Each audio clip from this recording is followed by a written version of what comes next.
Is France subject to a new form of anti-Semitism?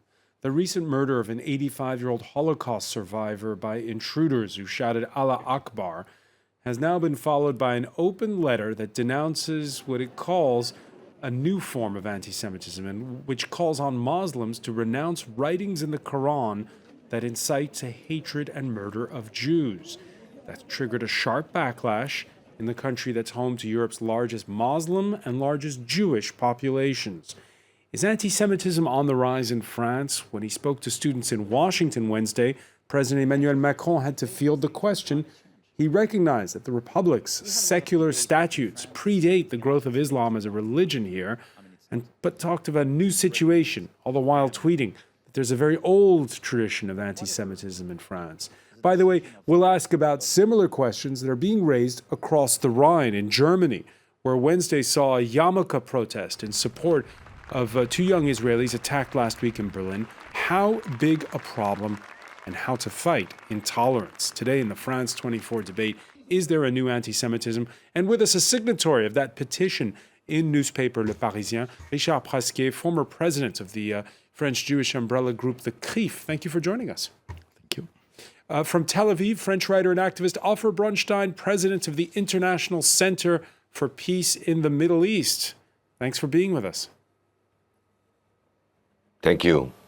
Nassir Aghanif teaches sociology at Paris's Paris 8 University in the northern suburbs of the French capital. Thank you for being with us. Thank you. And Asif Arif, who is the author of the book Tools to Master Secularism. It's because in French it's called laïcité. Yes. I know that it's not the French term of laïcité. It's the political secularism, actually. Political secularism is how you would translate that. It's always a little bit touchy translating the word laïcité into English. The France 24 debate on Facebook and on Twitter, the hashtag F24debate, the actor Gérard Depardieu, the singer Charles Aznavour, a former prime minister, a former mayor of Paris, among the 300 signatories of that open letter that's squarely dividing French intellectuals. Luc Schrago has more. It began with an open letter signed by 300 people from the worlds of politics, culture and beyond, calling on France to address a rising tide of what they called new anti-Semitism marked by Islamist radicalization. The man behind it, former boss of satirical weekly Charlie Hebdo, Philippe Val. It's urgent because this is the first time since the Second World War that anti-Semitism has killed people in France. It's incredible. It's the most enormous scandal for the country. If we don't talk about it, if politics doesn't address it, then it's a democratic failure.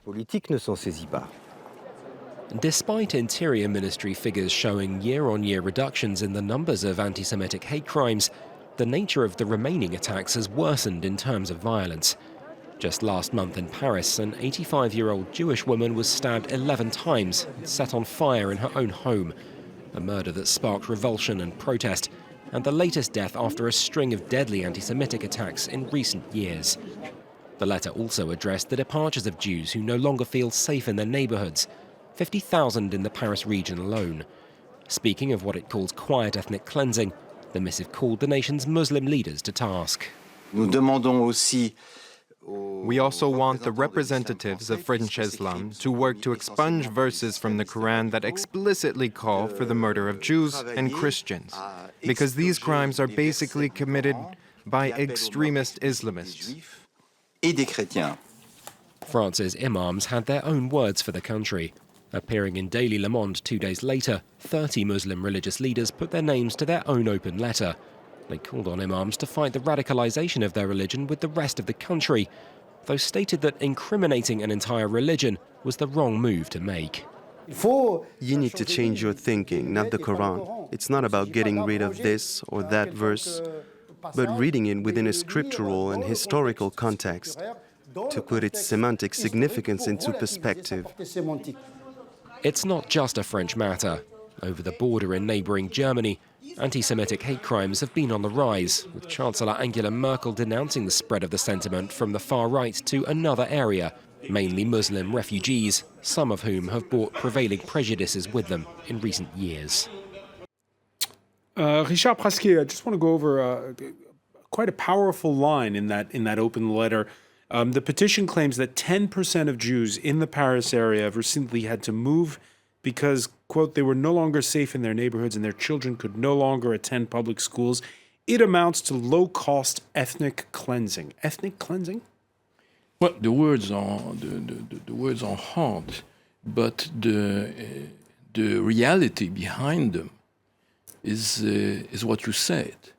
In many of the cities in the northern part of Paris, for instance, not only in the northern part of Paris, but northern part of Paris, in the suburbs, in the cities, parents do not send the children anymore in public schools because Jews are a minority and children are in very harsh situations. They are threatened and they are spit upon, and parents don't want the children to have this kind of experience.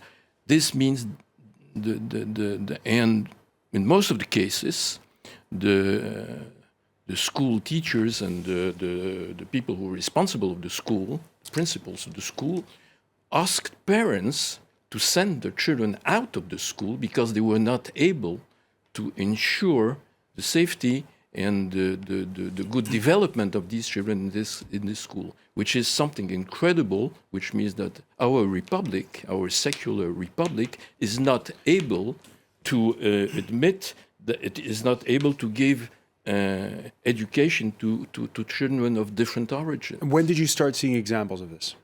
Oh, we start seeing. There's been a book in 2002. 2002 is 16 years ago, so it's not new anymore.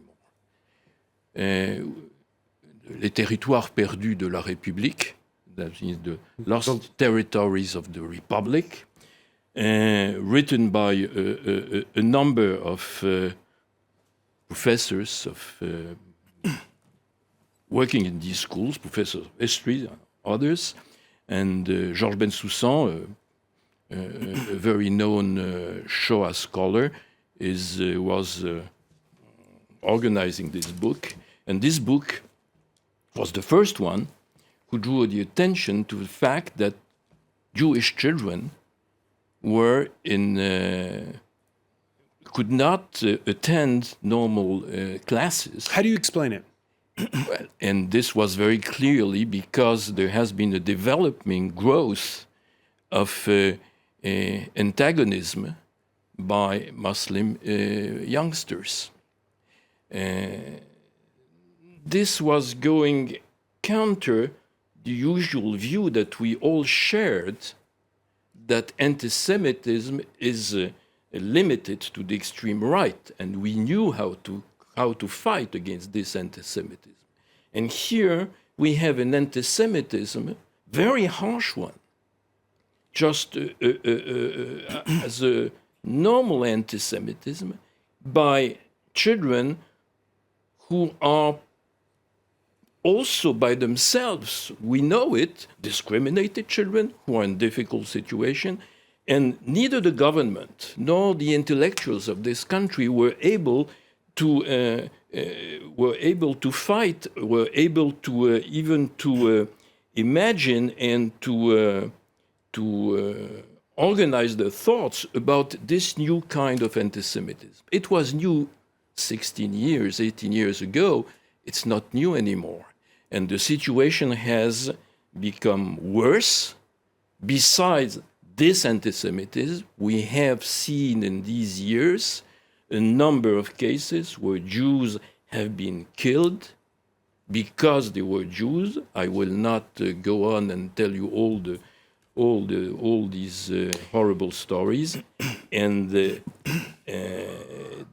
fact is that almost all, or probably all, of these actions were not only perpetrated by Muslims, but under the name of Allah.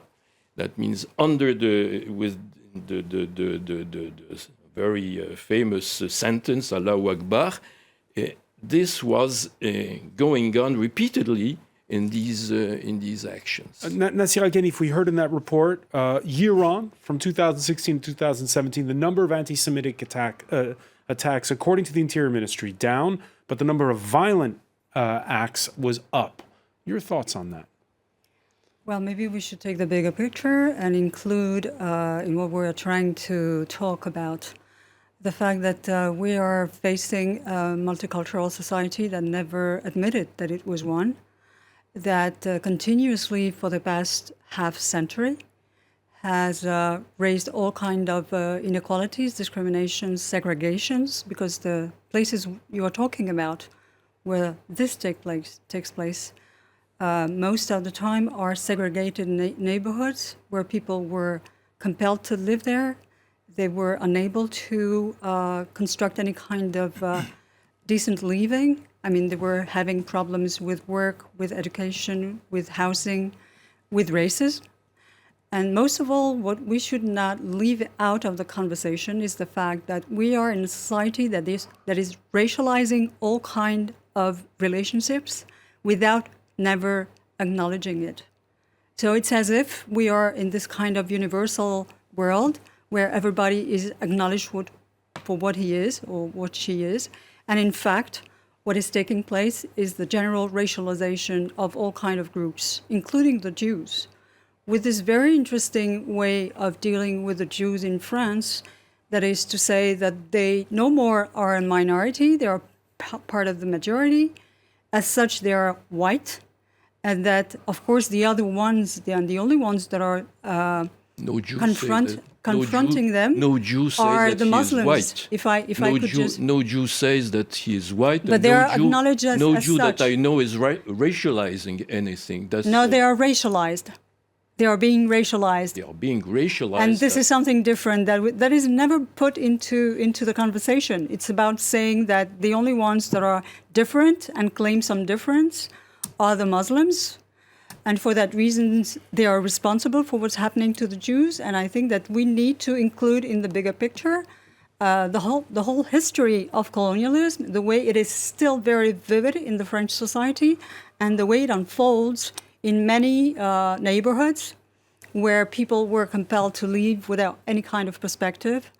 And that at some point, yes, there is violence against the Jews, but there is a general violence, systemic violence against large segments of the French population and of French youngsters Frau from Brunstein, Muslim background. important to remind our viewers that here in France, as we just heard from Nasira, the Republic, because of its secular statutes, doesn't recognize multiculturalism. All citizens are the same before the law. You don't have profiling when you fill out your census form, for instance.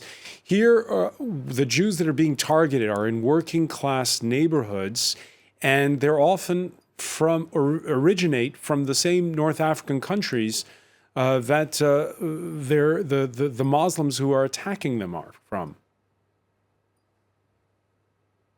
Allow me to say a few things. First of all, the problem is more complex than that. Richard is right, our friend is right. It's not only black and white. Exactly. The anti-Semitism in France is not the problem of the Jewish people. It's a problem that the French Republic has to deal with.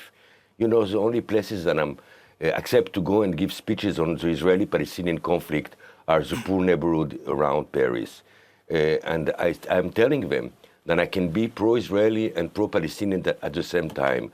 But what I see there, and I'm very shocked each time that I go there, is that in most of the cases, at the end of my conferences, these young people are coming to me and they're telling me, you know, sir, it's the first time that we're meeting a Jew. And this is one of the tragedies that we're facing today in France. People don't meet each other anymore. I am fed up to see that each time that a crisis is happening in France, the Republic, the president, the minister are bringing the imam, are bringing the rabbi, are bringing the priest, are taking a beautiful picture of the three leaders of the three religions and are showing that we're all three together. We have to stop dealing with this dimension through the religion. The religion, it's one of the sources of the conflict that we're facing today in France. It's not going to be resolved neither by rabbi, neither by imam, and neither by priest.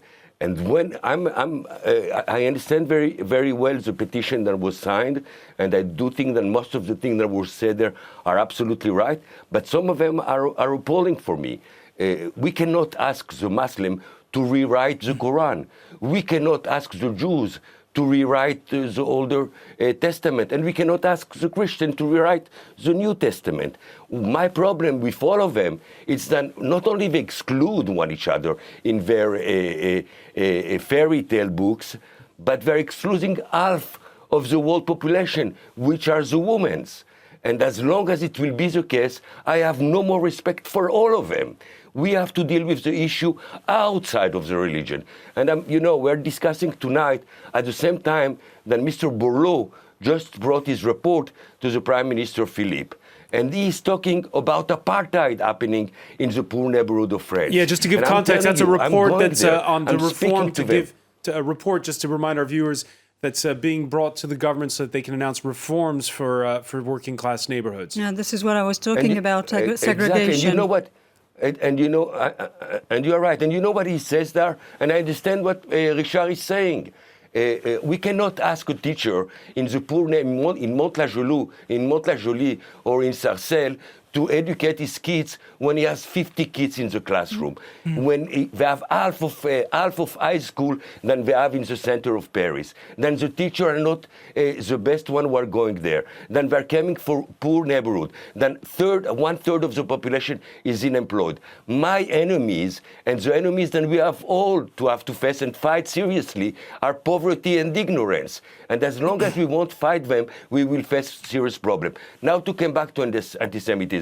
I do understand. For Bronstein, I'm going to have to interrupt you very briefly, and we're going to pick up on that point when we come back. We have to take a very quick break. Stay with us. You're watching the France 24 debate.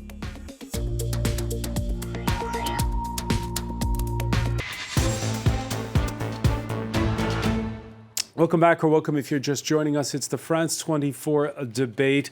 An open letter signed by some 300 intellectuals, artists, writers, actors, politicians is a sparking debate, one that talks about a new anti-Semitism on the rise in France. One of the signatories is with us, Richard Prasquier, former president of the Jewish umbrella group, the CRIF. Welcome back.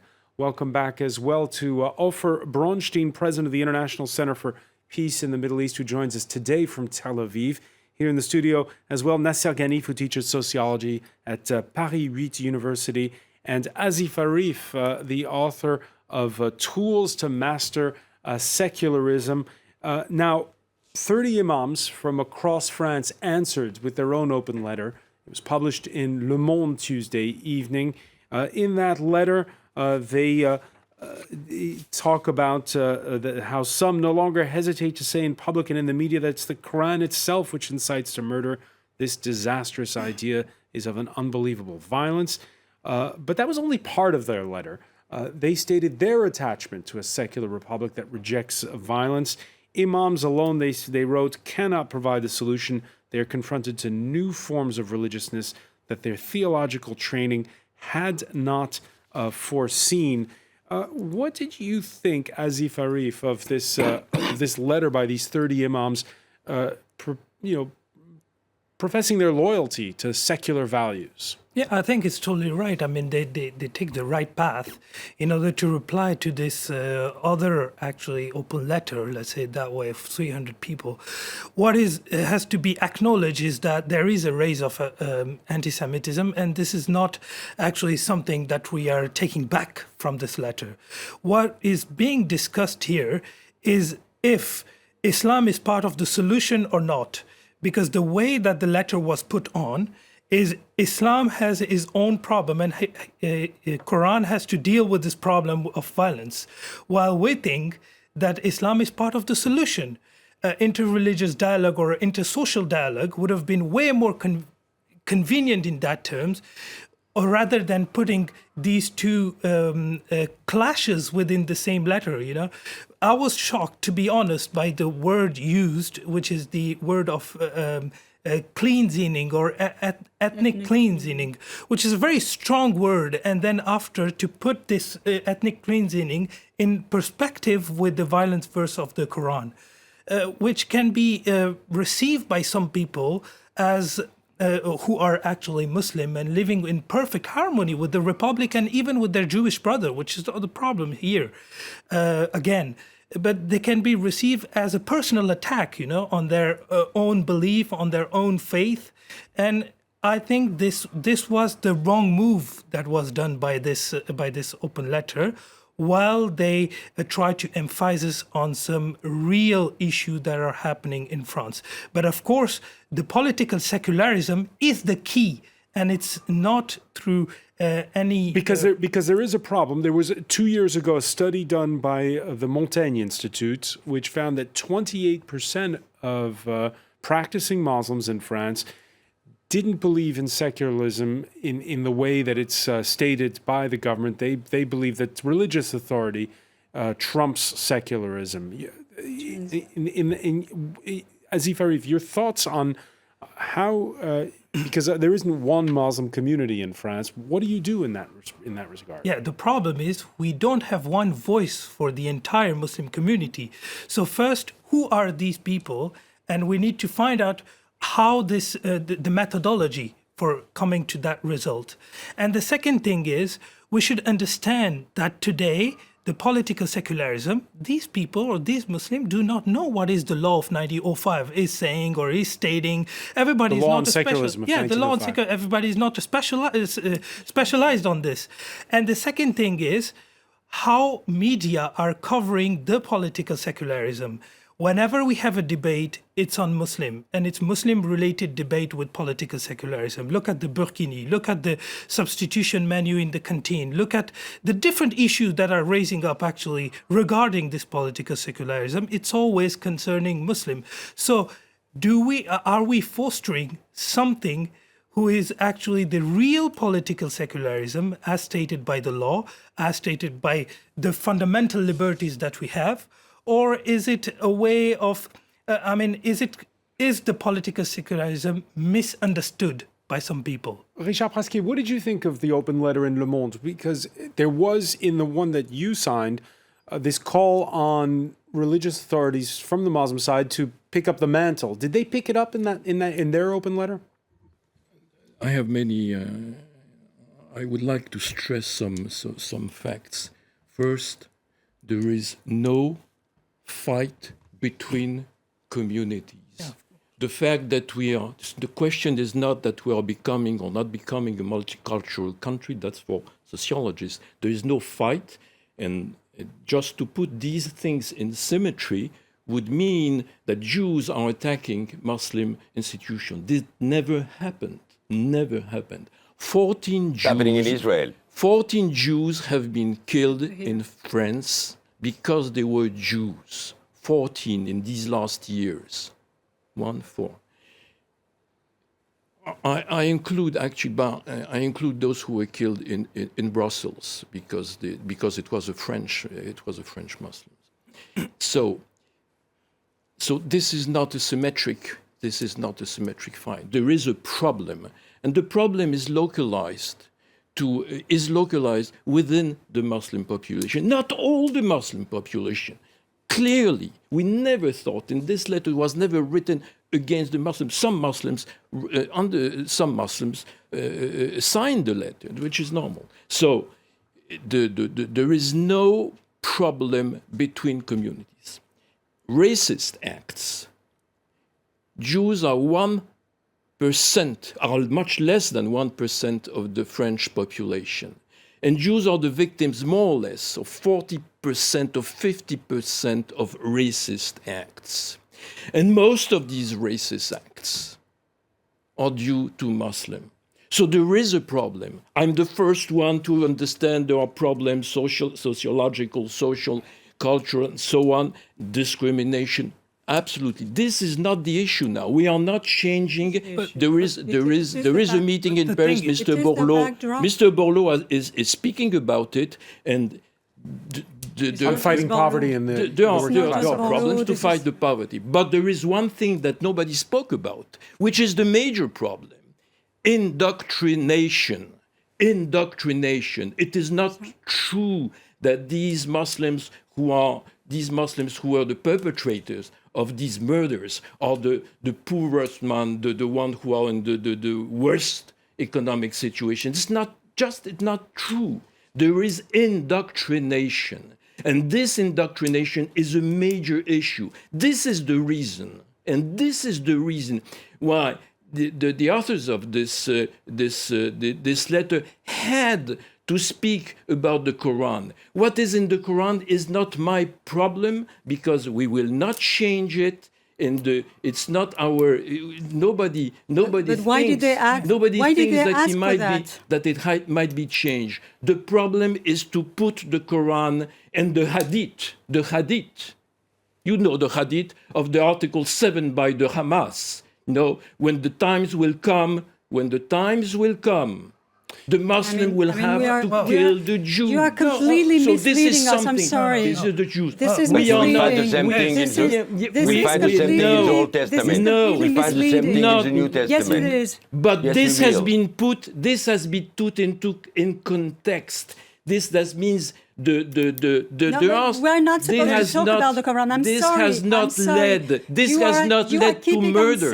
You are keeping on saying the same thing. You are othering the French Muslims. You portray them as if they are not belonging. French no, Muslims. you do. And you say it's within.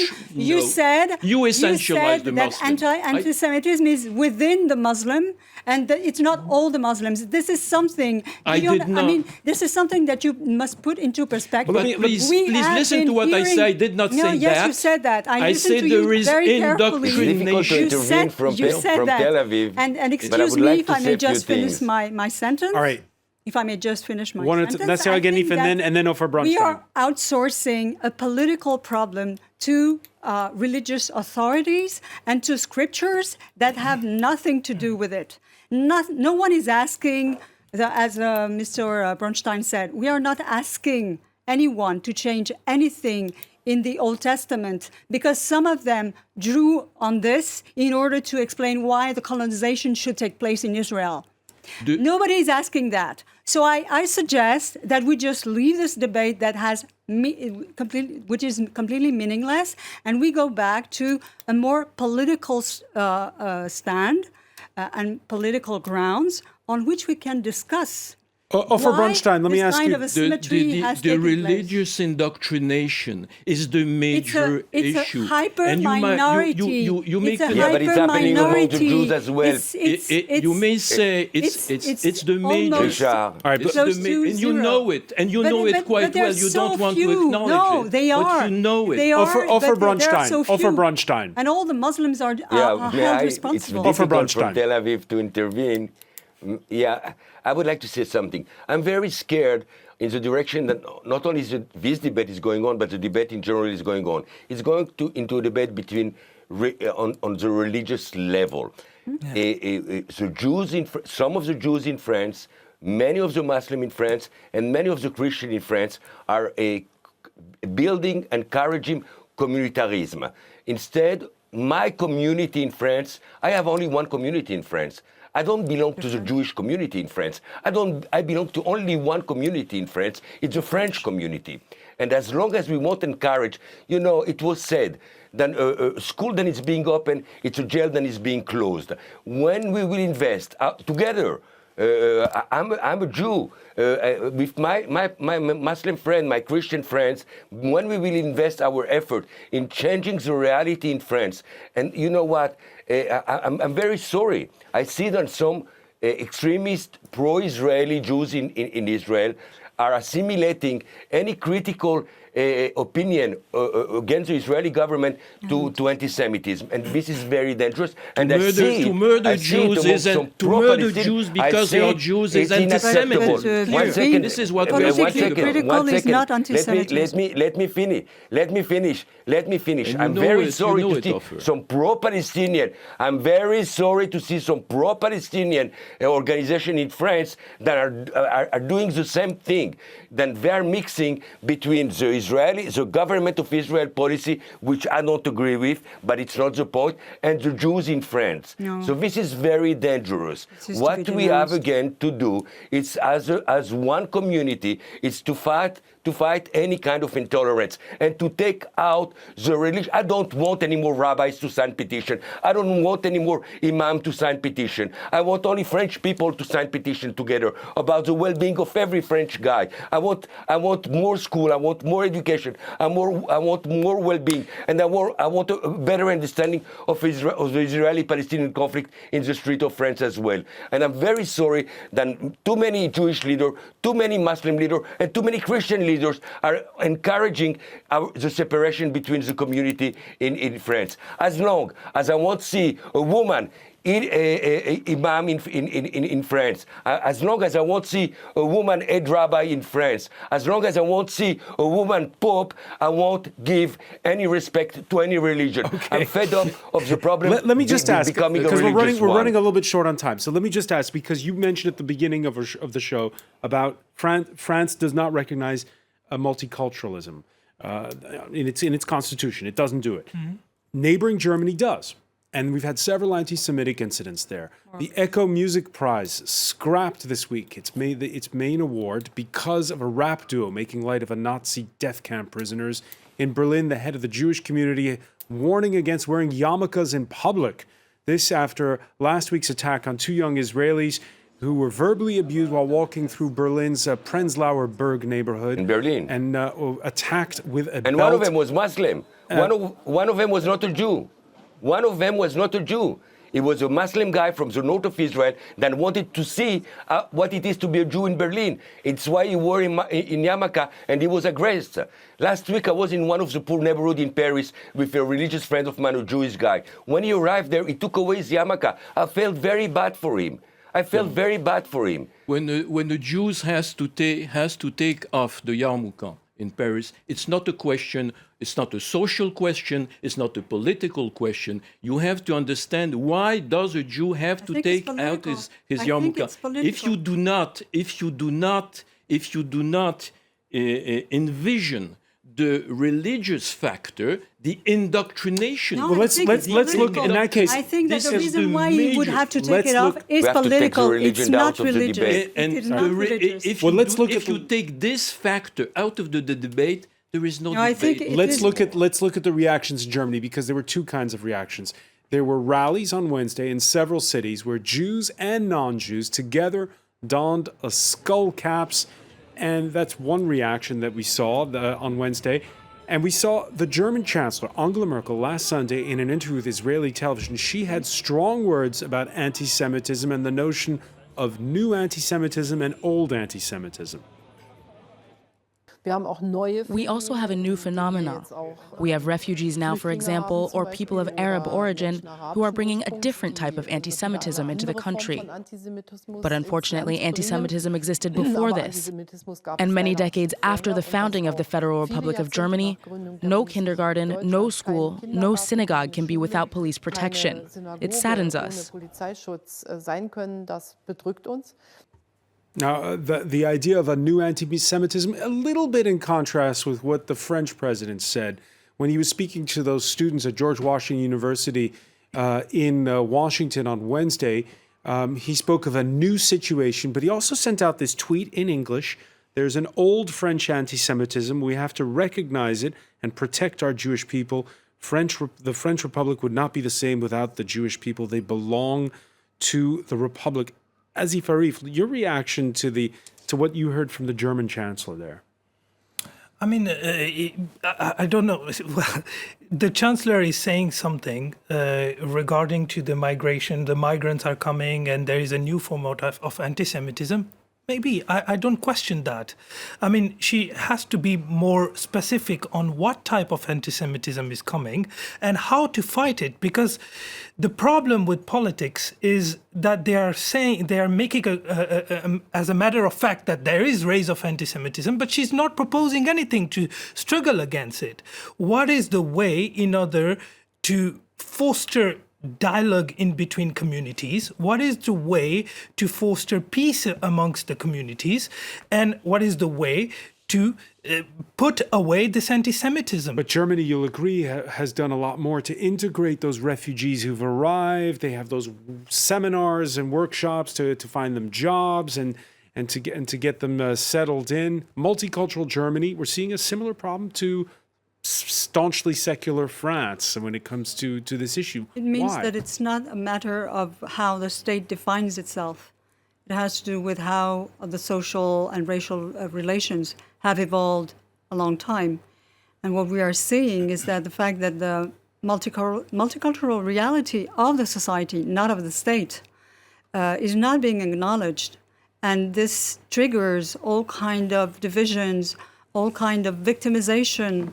Because what is striking in this letter, this 300 people signing this open letter, is the fact that they are working towards victimization of Jews in France, which they have nothing to gain from that.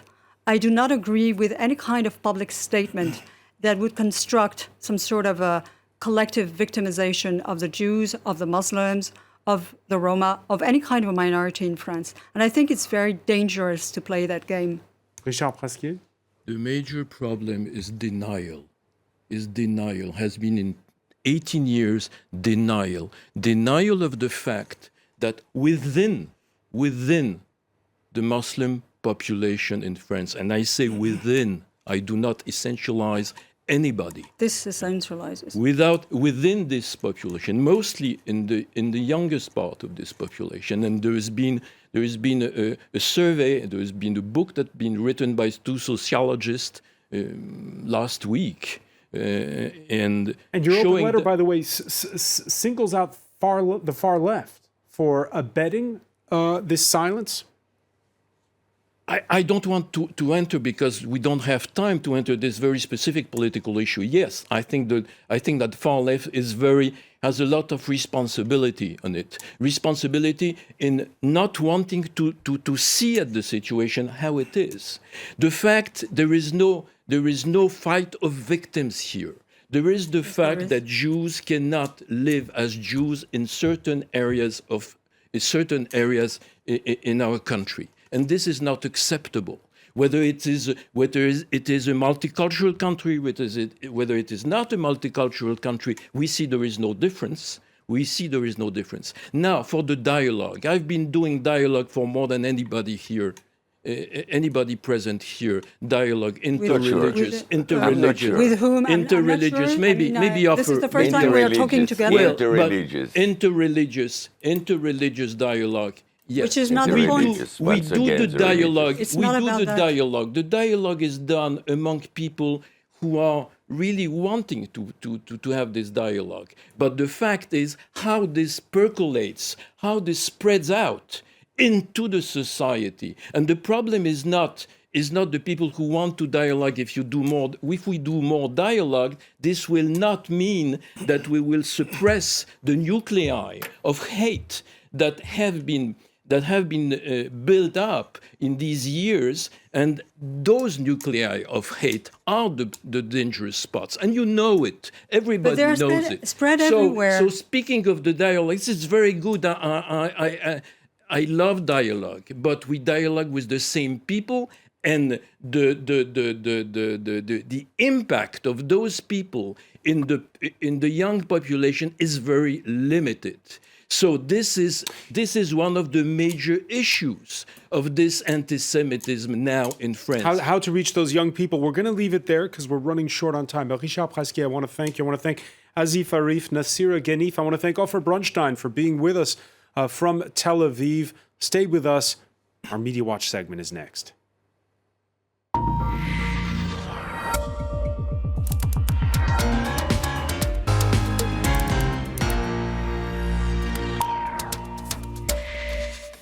And we say hello to Charlie James. We showed that tweet was put out in English by the French president after he fielded questions at George Washington University asking about anti-Semitism in France. That's right. So I won't read the whole tweet again since you did just show it, but he did tweet this out from his regular Twitter account. He also has Macron in English, but he tweeted this out in English since It was playing off the comments that he made at that event at George Washington University.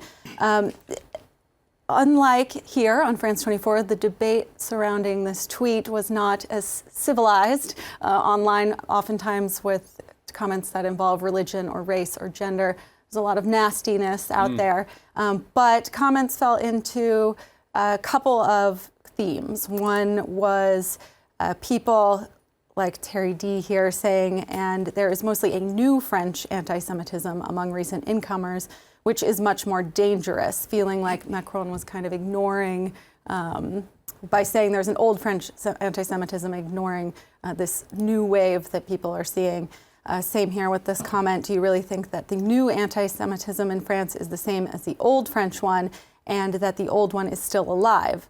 And if so, as dangerous as the new one, do you?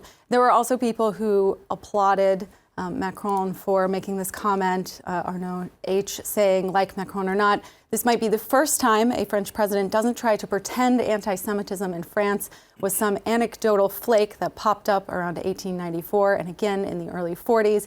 It's always been around, it needs to be addressed, and it needs to stop.